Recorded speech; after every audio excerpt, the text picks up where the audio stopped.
Bonjour, alors si vous voulez bien, on va à l'université de Liège.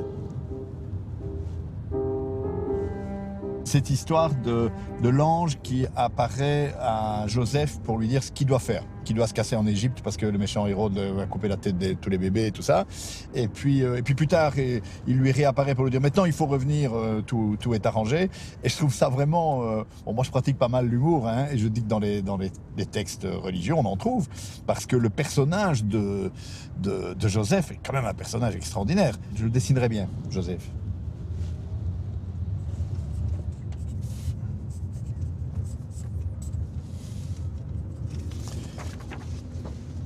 Voilà, je vous ai fait une crèche et Marie dit à Joseph, et si on se sépare, qu'est-ce qui le garde?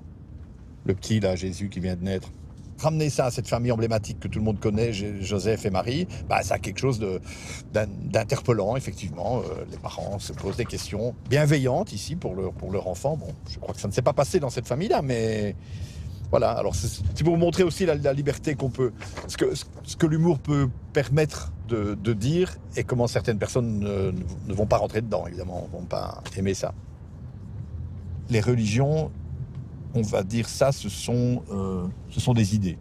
Et les idées, ça se conteste. Je suis né d'un couple mixte, comme je dis toujours en riant déjà, c'était un homme et une femme, ce qui devient rare aujourd'hui. C'était très à la mode à l'époque, bon ça c'est pour rire, mais mon père était un athée convaincu. Mais ma mère était par contre catholique pratiquante. Ce que j'aime beaucoup d'avoir été comme ça dans cette enfance bipolaire, c'est que toutes ces choses prêtent à réfléchir. Pas simplement apprendre à recevoir comme un ordre à suivre, mais à réfléchir.